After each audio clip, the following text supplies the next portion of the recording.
Hello, hello, je suis ravie de vous retrouver pour cette guidance Oracle Astro des Capricornes et Ascendant Capricorne pour le mois de janvier 2022.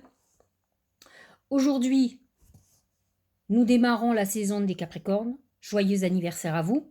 Ce qui veut dire que le soleil rentre dans le Capricorne, c'est le 21 décembre.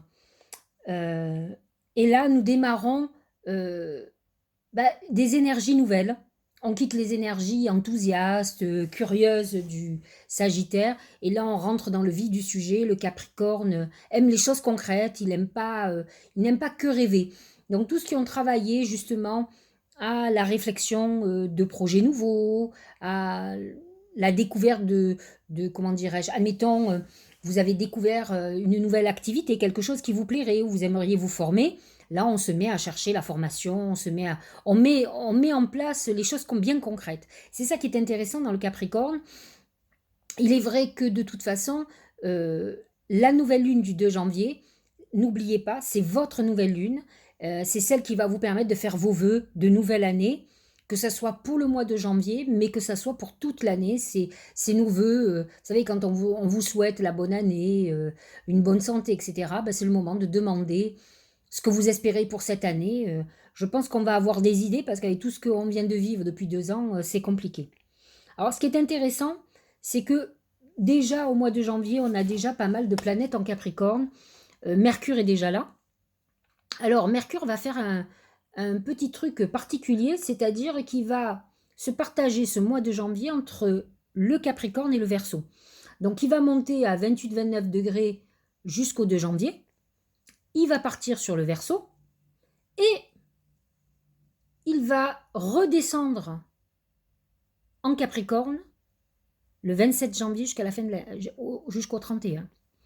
Donc, effectivement, il est un peu situé entre 28, 27, 28, 29 degrés à ces passages-là.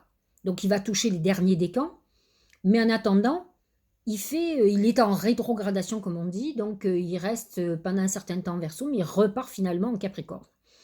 En parallèle de ça, nous allons avoir Vénus, parce que Vénus est campée dans le Capricorne jusque début mars. Donc là, justement, Vénus est en rétrogradation jusqu'au 19 à peu près, ou jusqu'à la fin, non, je dis des bêtises, jusqu'à la fin, jusqu'au 30 janvier, je dis des bêtises, c'était 19 décembre. Au 30 janvier, et là, il repart en avant, il avance jusqu'au bout, jusqu'au mois de mars. Donc, effectivement, tout le mois de janvier, on est en rétrogradation, donc vous pourriez retrouver des gens du passé, être replongé dans une histoire qui n'est pas terminée. Et ce qui pourrait être intéressant, c'est que soit cette histoire se clôture définitivement, soit elle repart sur des bonnes bases, sur des bases solides, puisque le Capricorne ne fait que des choses bien solides. Pluton, bien sûr, est toujours en Capricorne, autour de 25-26 degrés tout le mois. Donc, vous voyez, ça fait quand même le Soleil, Mercure, Vénus et Mars, qui quitte le Sagittaire le 25 janvier pour rentrer dans le Capricorne. Donc, on a un mois de janvier, malgré tout, très marqué par le Capricorne, avec un stellium. Un stellium, c'est plus de 3 planètes. Soleil, la Lune, bien sûr, le 2 janvier. Mercure en Capricorne, Vénus, Mars, Pluton. Vous voyez, ça fait quand même 5 planètes lourdes, plus la Lune. Vous voyez que on est quand même dans une énergie d'ancrage. Et pour vous, c'est un boost terrible. C'est vraiment le mois de renaissance. Vous démarrez votre année. C'est la renaissance. Alors, c'est toujours difficile de renaître parce qu'on est fragile, on laisse des choses derrière soi. Mais en tout cas, pour vous, on redémarre une année. Les planètes en Verseau sont positionnées dans votre maison 2. Il reste Saturne, bien sûr, qui touche le deuxième décan. C'est une restructuration de votre vie financière, de votre patrimoine aussi, par exemple. Et nous avons Mercure, qui va être effectivement du 3 janvier au 26 janvier. Et puis ensuite, il repart en Capricorne. Et le Soleil qui va rentrer en Verseau autour du 20-21. Enfin, c'est surtout le 20, je crois, dans la nuit.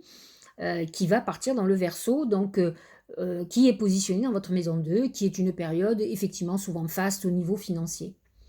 Jupiter, qui vient de rentrer dans le Poisson, est positionné dans votre maison 3, c'est une maison amie, C'est une maison, c'est la maison de la communication, des petits déplacements. C'est un moment où effectivement on travaille sur tout ce qui est échange, activité commerciale, etc. On est dans une bonne période, et dans une période où on récolte beaucoup d'informations et on prépare, ça peut être un moment de notoriété plus importante d'une activité, de nous-mêmes. Uranus en taureau est en harmonie avec le Capricorne, bien entendu, et il est positionné dans votre maison 4, qui est la maison du foyer. Ça peut amener des bouleversements imprévus au niveau de la famille et du foyer. Voilà. La dernière planète qui est en Sagittaire est positionnée dans votre maison 12, c'est Mars, en tout cas jusqu'au 24 janvier. C'est vrai que pendant qu'elle est encore en Sagittaire, malgré que Mars en Sagittaire soit un vrai booster, pour vous, elle est positionnée dans votre maison 12, elle est à l'étroit, elle freine l'élan, hein. On n'est pas dans une maison ouverte, on est dans une maison qui est renfermée sur elle-même. Ça peut être un moment où effectivement c'est difficile d'avancer, mais à partir du 24 janvier, les choses se mettent en place. Voilà pour l'astrologie et pour les Capricornes, et bien entendu, vous savez, pour les ascendants Capricornes. Voilà ce que disent les oracles. C'est le trèfle à 4 feuilles. Alors, très chanceux.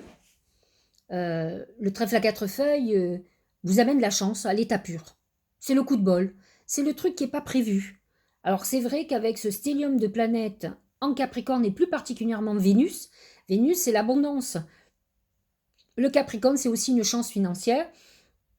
À la fois Vénus dans votre signe, plus les planètes en Verseau qui sont positionnées dans votre maison 2, amènent quand même de l'argent, des coups de chance financiers, des nouveaux clients, la possibilité de faire un achat immobilier par exemple, ou de faire une vente. On est dans cette phase-là. Donc on va voir en détail, mais fondamentalement, vous avez un mois de janvier qui est protégé avec la notion de chance et de coup de bol. C'est peut-être un mois où il faudrait peut-être jouer au loto, pourquoi pas, parce que le trèfle à 4 feuilles, c'est vraiment le coup de chance inespéré, le truc qui vous tombe dessus et qui est plutôt financier. Au niveau du travail, c'est l'aigle. L'aigle, c'est l'ascension. C'est le développement de votre activité. C'est le développement ou la croissance, j'allais dire le grossissement de votre compte en banque.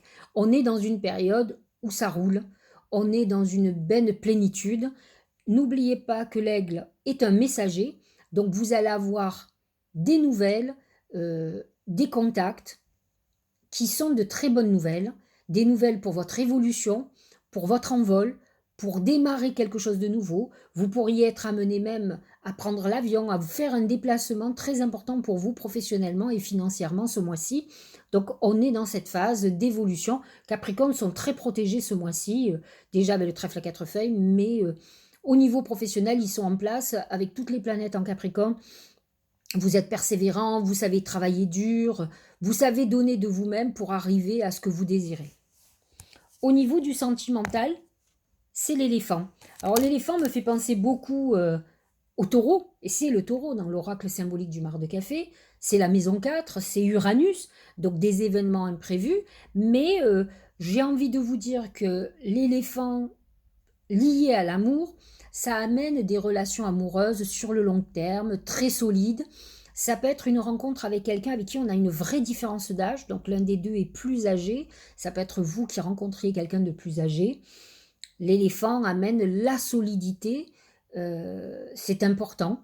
Donc c'est vrai que cette Vénus en Capricorne qui est quand même là pendant encore 3 mois, mais qui est là tout le mois de janvier, vous augure quand même une rencontre très importante ou une histoire passée qui se consolide, qui est stable.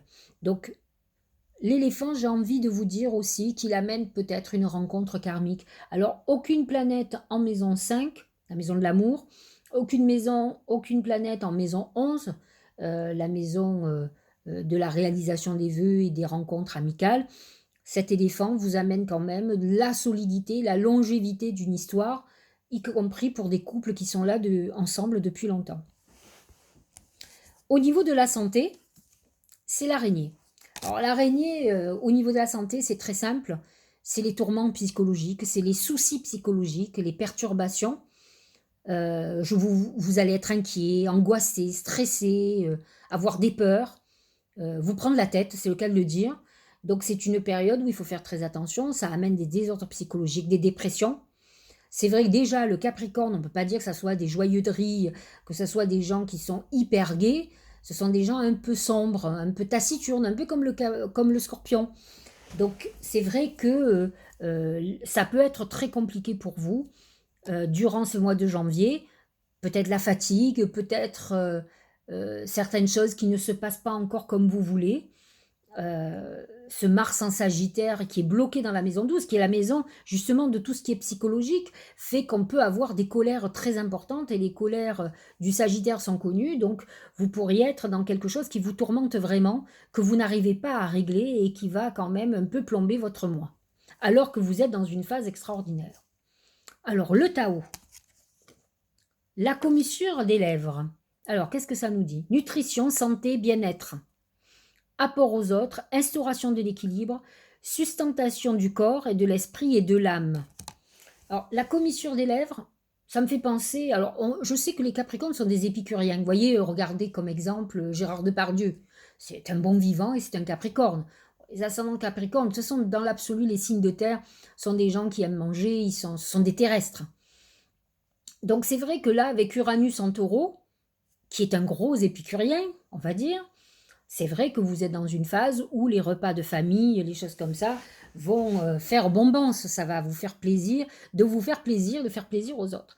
Donc, lorsqu'on a la commissure des lèvres, j'ai envie de vous dire qu'on vous avertit aussi de ce que vous avalez, de ce que vous mangez, de ce qui passe en vous. Faites attention aussi à la nourriture spirituelle.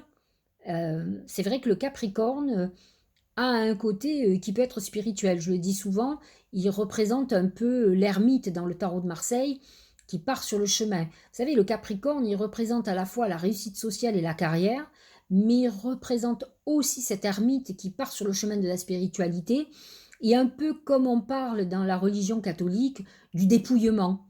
On a ce côté où on doit être dépouillé de tout pour pouvoir accéder à la spiritualité. Et le Capricorne, il est tout ou rien. Il a ce côté où il peut effectivement euh, arriver à se passer de tout, à être dans une restriction incroyable, parce qu'il pense que c'est le seul moyen pour accéder à certaines choses. Donc, effectivement, on est dans cette période-là aussi.